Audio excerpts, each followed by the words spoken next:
اللہ عز و جل نے جب موسیٰ علیہ السلام کی معراج کا ذکر کیا، کوئی دور پر تشریف لے جا رہے تھے، تو لفظ یہ ذکر فرمایا وَلَمَّا جَاءَ مُوسَىٰ لِمِيقَاتِنَا، کہ موسیٰ علیہ السلام اپنے مقرر وقت پر پہنچ گئے.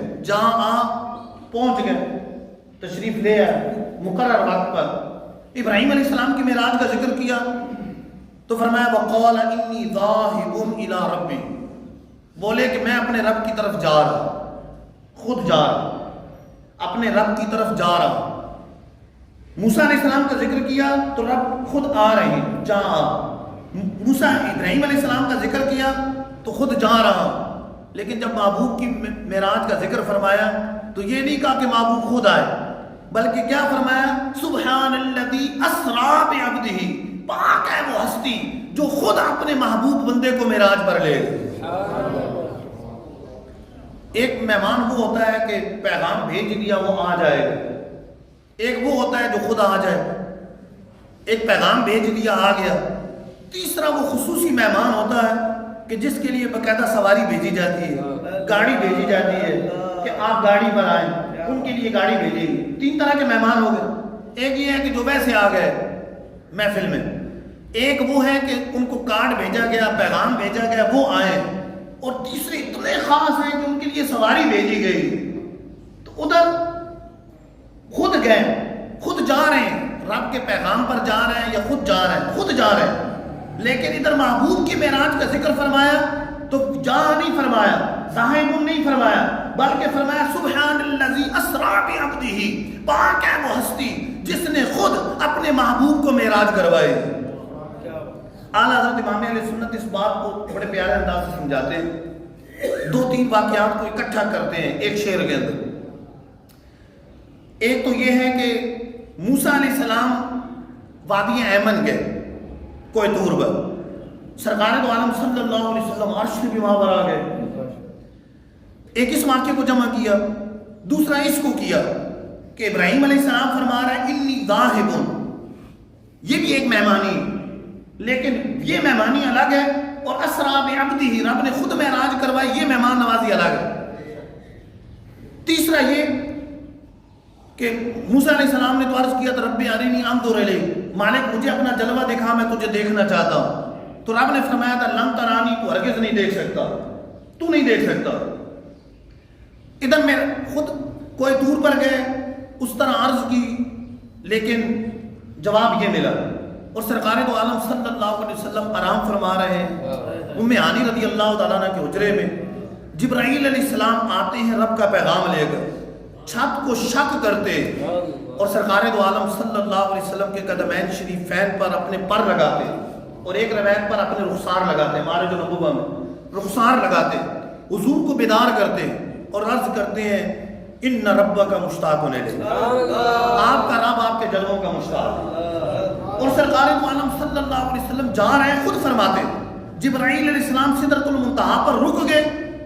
مجھے آواز آتی تھی ادنو یا احمد، ادنو یا محمد، ادنو یا خیر البریہ، اے احمد اور قریب ہو جا، اے محمد اور قریب ہو جا، اے مخلوق میں سب سے بہتر اور قریب ہو جا. ادھر صدائیں آ رہی ہیں اور قریب ہو جا، اور قریب ہو جا. ادھر فرمایا جا رہا ہے لن ترانی، تو ہرگز نہیں دیکھ سکتا. امام اہل سنت فرماتے ہیں نہ عرش ایمن، دونوں میں فرق ہے. عرش میں وادی ایمن، نہ عرش ایمن، نہ انی ذاہب میں مہمانی ہے، نہ انی ذاہب میں مہمانی ہے، نہ لطف ادنو یا احمد، نصیب لن ترانی. سبحان الذی اسری بعبدہ لیلا من المسجد الحرام الی المسجد الاقصی، پاک ہے وہ ہستی جو اپنے بندہ خاص کو رات کے تھوڑے سے حصے میں مسجد الحرام سے مسجد اقصی کی طرف لے. یہاں عبد لفظ استعمال کی، سبحان الذی اسری بعبدہ، اپنے بندے کو لے گئے. بے رسولی نہیں فرمایا، بے نبی یہ نہیں فرمایا، بلکہ بھی عبدی ہی کہا. اس کی حکمت علماء نے لکھی ہیں، کتابوں کے اندر موجود ہے کہ لفظ عبد کا ذکر کیوں فرمایا. ایک ذکر اس لیے فرمایا، حکمت یہ بیان کی کہ عبد کا اطلاق ہوتا ہے روح مع الجسد.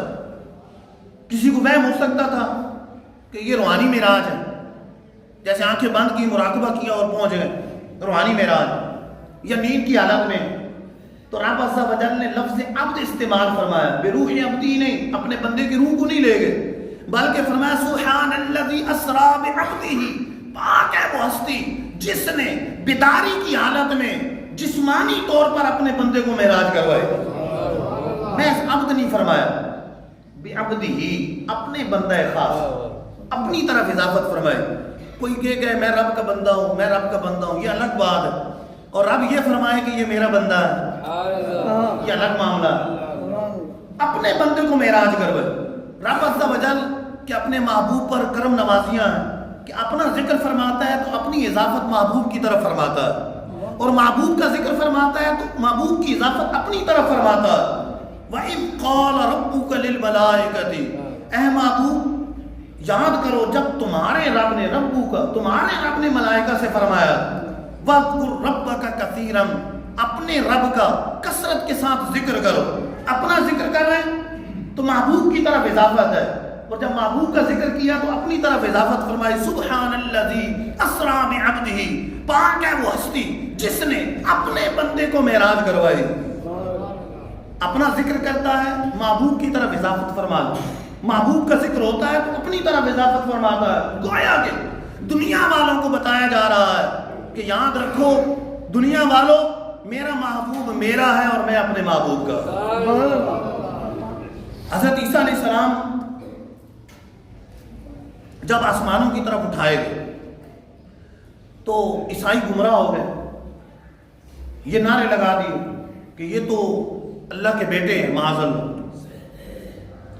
اعتقاد خراب ہو گیا، کتنی بلندیوں میں پہنچ گئے، آسمان تک اٹھا لیے گئے، گمراہ ہو گئے، کفر میں پڑ گئے۔ عیسیٰ علیہ السلام کو رب کا بیٹا کہنے لگے۔ ادھر محبوب صرف پہلے آسمان پر نہیں، اور صرف ساتواں آسمان نہیں، بلکہ عرش اولا سے ماورا، عرش اولا بلکہ اس سے ماورا تشریف لے کر گئے۔ ہو سکتا ہے لوگوں کا ذہن خراب ہوتا کہ اتنا کمال پایا، عیسیٰ علیہ السلام تو آسمان تک گئے، وہ لوگ گمراہ ہو گئے، اللہ عز و جل کا بیٹا کہنے لگے، اور محبوب کو تو اتنا کمال عطا فرمایا، اتنا کمال عطا فرمایا کہ پہلا آسمان کیا، ساتواں آسمان کیا، عرش اولا کیا، اس سے بھی ماورا تشریف لے کر گئے ہیں۔ جب اتنا کمال دیا، ہو سکتا ہے کوئی لوگ گمراہ ہو جاتے، ان کا اعتقاد خراب ہو جاتا۔ فرمایا سبحان الذی اسرا بعبدہ، پاک ہے وہ ہستی جو اپنے بندے کو معراج پر لے کر گئی ہے، تاکہ لوگوں کو پتہ چلے کہ محبوب اتنے کمال پر پہنچنے کے باوجود رب کے بندے۔ پھر عیسائیوں کا بھی رد کر دیا کہ عیسیٰ علیہ السلام پہلے آسمان تک پہنچ گئے۔ عیسیٰ علیہ السلام آسمان تک پہنچ کر جب سرکار دو عالم صلی اللہ علیہ وسلم اتنی بلندیوں پر پہنچ کر رب نہیں ہے، رب کے بیٹے نہیں ہیں، رب کے بندے ہیں، تو عیسیٰ علیہ السلام ان سے کم بلندی پر پہنچ کر رب کیسے ہو سکتے ہیں؟ وہ رب کے بیٹے کیسے ہو سکتے ہیں؟ وہ خدا کے بیٹے کیسے ہو سکتے ہیں؟ وہ بھی خدا کے بندے ہیں، اور ہمارے آقا و مولا صلی اللہ علیہ وسلم بھی رب کے بندے ہیں۔